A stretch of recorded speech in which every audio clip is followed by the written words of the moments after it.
I'm Christine Saida Andrea, and join me as we have an interesting conversation with Professor Martin Onura. He is the Deputy Vice Chancellor at Kigali Independent University and also Editor-in-Chief of ULK Scientific Journal. So today we'll be looking at the future of academic publishing and research infrastructure in Africa.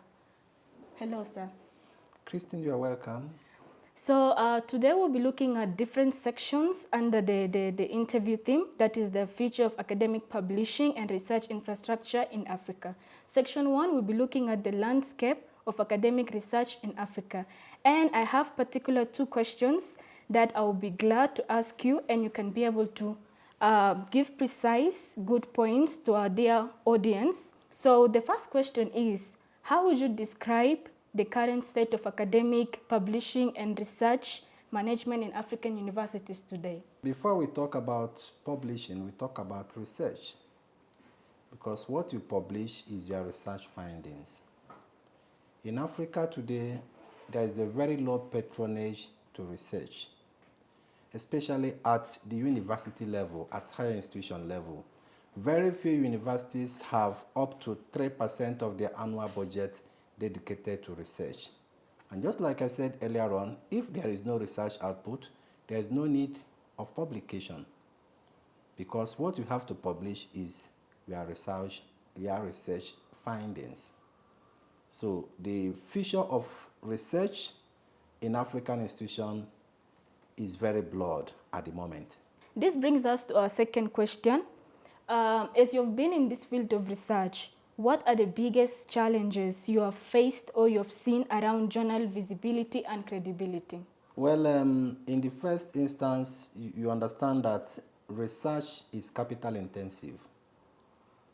And just like I said in the first question you asked, it is difficult to see an African university where there is even a seed for research. So in Africa, you discover that, 1, there is no money allocated for research in most institutions. And the few negligible percentage of them that conduct research find it difficult to publish. Because for you to pay for an article in a well-indexed journal, you have to pay up to $3,000 to $4,000. And I will tell you for free that the average salary of a professor in Africa is not even up to $3,000. So there's actually a problem if it comes to publication in African universities. So as we keep on looking at the future of African academic publishing and African infrastructure in Africa, let's look at the second section of our interview that focuses on digital infrastructure and innovation. So we cannot be looking into the future of academic publishing and research infrastructure in Africa when we don't look at the digital infrastructure and innovations. So Professor Martin Onura, my third question is about what role should digital platforms play in transforming journal and research management in African institutions? Thank you. The role of digital platforms as far as research and publication in African institutions cannot be overemphasized. Not just about research, everything is being digitized all over the world. So if the research process from A to Z is not digitized, definitely there's a problem. Okay, so how important is a standardized research identity system such as DOI and DCI for managing student and faculty publications? This is a very interesting question. The DOI you mentioned stands for Digital Object Identifiers. As we in the publication industry know it today, it is actually used to identify and be able to source research outputs of individuals. So the DOI ties individual with their research output. And secondly, we also have a very new and innovative digital content identifier that actually does the same thing. It also matches researchers with their research output, but I think it has some other facilities that are not yet available in the digital object identifier. Okay, as we continue with our conversation, we're going to proceed to our third section that focuses on institutional impact. So what changes have you noticed in journal operations after introducing structured digital workflows? The truth remains that for any journal that have actually embraced digital platform, from submission up to publication of their journals, you discover that the system will be more efficient, it will be more effective, and authors will have their publications as at when due. So I want you to emphasize on this question because it is a very interesting question, and why should universities move beyond PDFs? Because usually this is the system that most of us actually go through, an email-based journal management. Why do you think it's really important for universities to move beyond that? Now, you discover that traditionally, what most journals, especially in Africa, do is that in their website, there will be an email of the chief editor. And authors will simply send their manuscript via the email of the chief editor, either a PDF or a Word document, depending on the specification of the journal. Then the other aspect of it is if this process is digitized. And what does it mean? There will be a digital platform where authors will submit their manuscript, not necessarily through an email. And I think that is where the tide is tilting towards. It is expected that maybe every journal publisher should have a platform where authors will submit their manuscript, then the review process will take place within that platform. In other words, the platform will accommodate authors, journal publishers, reviewers, and editors. Okay, thank you, sir. This brings us to our fourth section, that is advice and vision. So what advice would you give to journal managers who haven't digitalized yet? Well, if there is any journal today that is not ready to embrace digital platform for their publication process, they are just living behind their shadow. So my advice is that as much as possible, every publisher of a journal should try as much as possible to embrace digital platform in submission, from submission up to publication of their journals. Where do you see the future of research management in African universities in the next 3 to 5 years? Well, I think it all depends. For a university and a journal that refuses to embrace technology, they will be redundant. But for those that will take the bold step to embrace, especially the upcoming digital platforms, where the processes of publication can stand and end at the platform, I think it will be a very good thing. Before you know it, they will start ranking shoulders with their Western counterparts. So let's look at the section that talks about peer review, reform, and automation. So Professor Martin, what are your thoughts on the traditional peer review process and where is improvement needed? Well, I think the peer review system is one of the bedrock of publication. And in this bedrock is where the problem lies. Traditionally, what is obtainable is that individuals will write an article, identify journals that their article fell within their scope, and submit their paper to these journals. What editors does is that they will first of all look at this article. If they are convinced that it's within their scope, they will do what we call technical check. And if that paper scales through the technical check, the next thing is to identify reviewers that will review this paper. And that is where the issue lies. It could take up to 4, 5, 6 months before the first round review of an article will be completed. And after the first round is completed, reviewers must have made some comments. The author will be notified and he will work on the comments and submit back to the journal editors. Then the journal editors will also look for another reviewer that will look at it the second round, even the third round. So as it is today, it is possible that for a good paper, a good research article to be published in a good journal with good indexing, it can take up to 1 year, 1.5 years. In fact, recently my friend was jubilating because his paper was published in Springer after 5 years.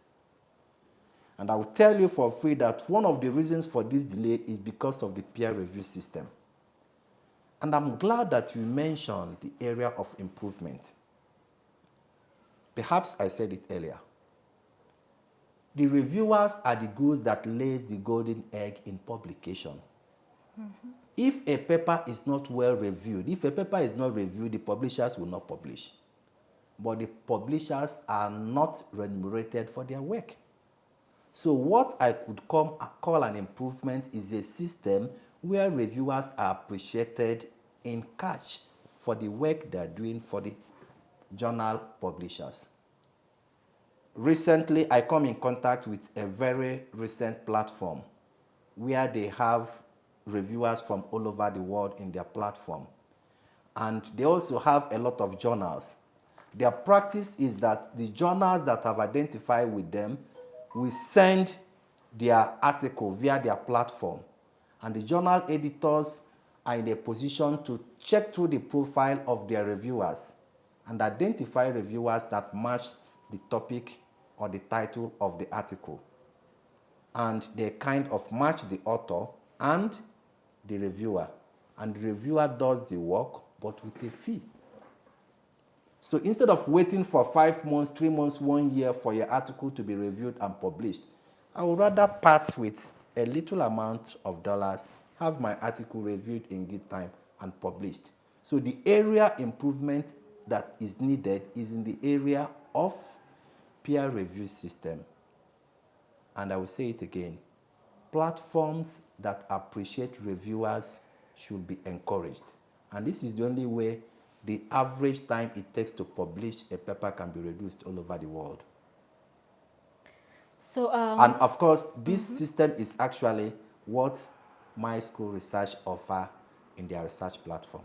How can we ensure integrity and objectivity in peer review while scaling journal operations? Well, you understand that the issue of review is just like a transaction because there is a correspondence between the author and the publisher, between the publisher and the reviewer, back to the author. So if it is possible to have the most secure transaction in this world, then that will be appreciated. While we look at this topic, we cannot go further without looking at the tools for researchers and students. As a student myself, I would like to ask you, what are some of the tools that universities or institutions should provide to postgraduate students in order for them to manage their research? Every university authority should have subscription to notable databases in the world. In other words, every university is expected to subscribe to as many journals as possible. Number 2, I also expect that every university with an interest in research should have tools or technologies that should be able to dictate the level of usage of generative AI in research. Okay. Of course, apart from detecting generative AI, we also expect that every university should have a plagiarism checker. This will help them to ensure that whatever the students are submitting is actually their own work. While we still look at the tools for researchers and students, what are some of the emerging support systems for writing, publishing, and collaboration? As an editor-in-chief, I know you've been in this field, so you actually have experience and some ideas that can be able to help researchers and students. Well, there are many tools available that can assist students and even their supervisors and generally researchers. One, as we mentioned earlier on, there is every need for every student, for every lecturer to have access to good journals. And most of these journals, good journals, are under subscription. In other words, your university will have to subscribe to them. And secondly, for you to be able to write a good paper that will be published, you need to read what people are doing so that you can be able to know the trajectory, the trend in your specific area. So one, There is need for access to recent publications. There is need for access to plagiarism checker. There is need for access to digital platforms as much as possible if the university can afford them. As we dive further into this interview revolving around the future of academic publishing and research in Africa, so we cannot keep on without looking at the ethics and compliance in fostering research in Africa. So how can institutions or universities embed ethical compliance in research from the start? You know, just like we mentioned earlier on, that there is every need for publishing to be digitized. Of course, depending on your field of study, some students are required to obtain what we call ethical clearance. It could be in the form of informed consent and other requirements by regulators. And if a university have a digitalized platform for their research, what it means is that even the ethical clearance can be obtained via this digital platform. So the best is to digitize every process, the ecosystem of publication.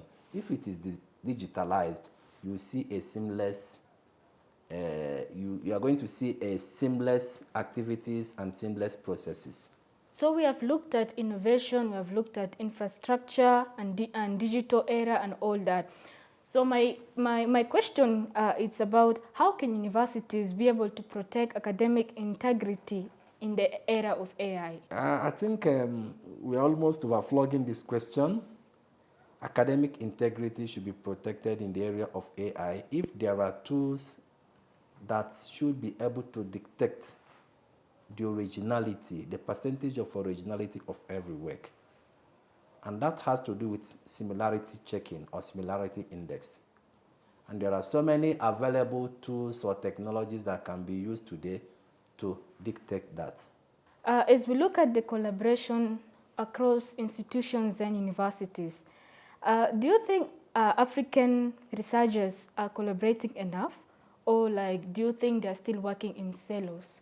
Well, I think this is one of the problems of an African man. He believes in himself, his wife, and children. So we hardly share ideas in Africa.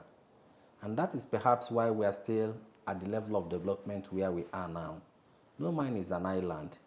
The best you can do is to cross-fertilize ideas within your network. So if African universities can embrace collaboration, before you know it, sky will be their limit as far as research is concerned. And one of the ways we can do that boils down to the platform we mentioned earlier on. There are some digital platforms that provides the opportunity for journals, for universities to network and collaborate with their counterparts from other parts of the world. Okay, this brings us to our next question. So what role should technology play in boosting inter-university collaboration? Wow, this is a very interesting question, and I think we've actually talked about it. Inter-university collaboration, what does it mean? There's a research group at ULCA, there's a research group in IMT.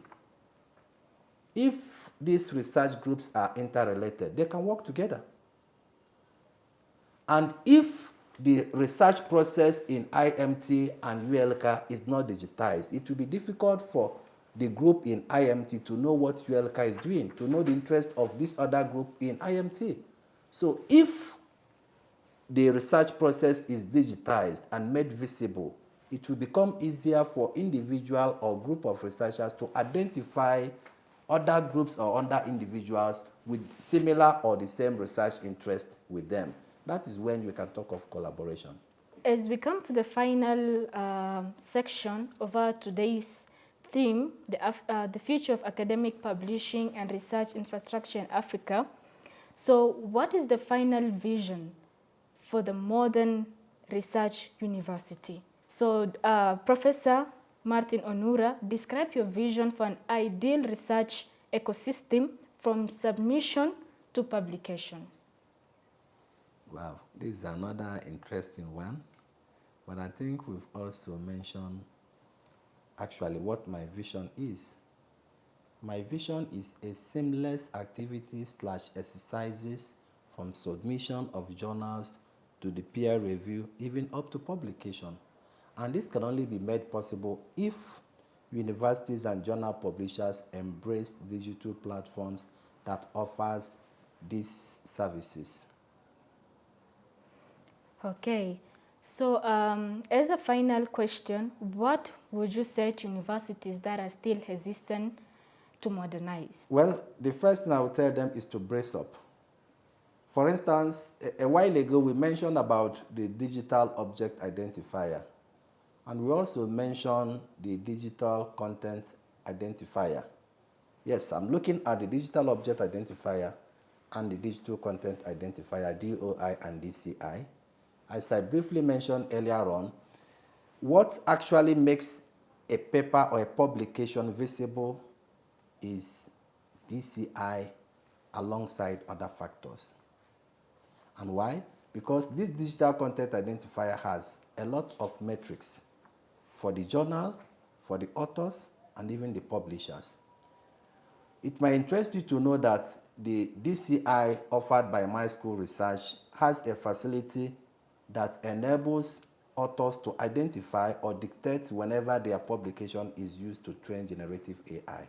In other words, in the process of generating the DCI, you can permit individuals to use your article or intellectual property to train AI. And if you do not give that permission and they use it, you'll be notified.